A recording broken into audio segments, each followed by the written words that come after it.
साड़ के पानी, गिर गया साड़ के पानी। संगवारी रे मोर गिर गया साड़ के पानी,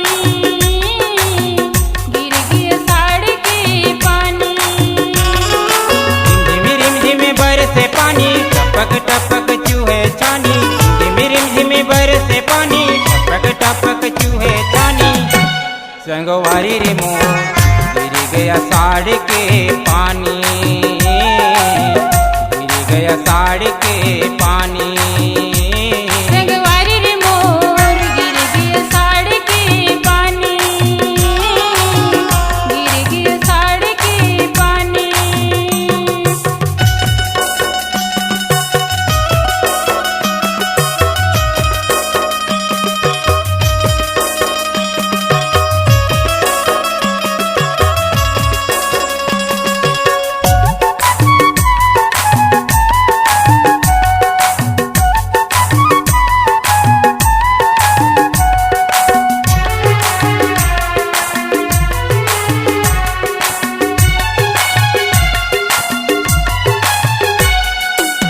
गुड़ती माँ को दो बोया, गुड़ती मधान वो गुड़ती मधान। नींद अलटे ही मारे हो गए बेर सांझ वो, हो गए बेर सांझ।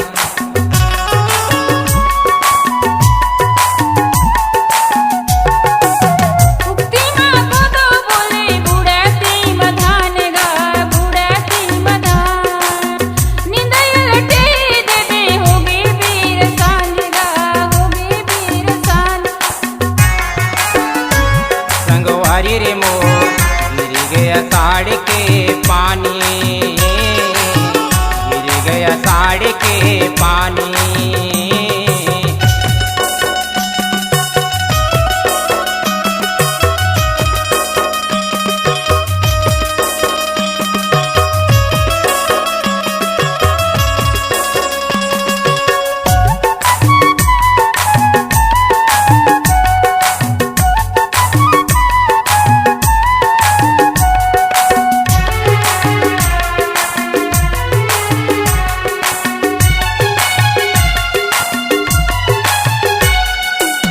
डुंगरी ले कोयली बोले कौआ कर गाँव, कौआ कर गाँव।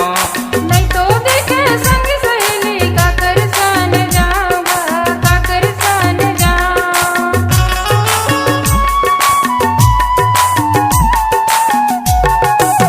डुंगरी ले कोयली बोले कौआ कर गाँव, कौआ कर गाँव। नहीं तो देखे संग सहेली काकर सन जावा, काकर सन जावा। वारी रे मोर गिर गया साड़ के पानी, गिर गया साड़ के पानी। झिम बरसे पानी, टपक टपक चूहे छानी जी। झिम बरसे पानी, टपक टपक चूहे छानी जी। संगवारी रे मोर गिर गया साड़ के पानी, गिर गया साड़ के पानी।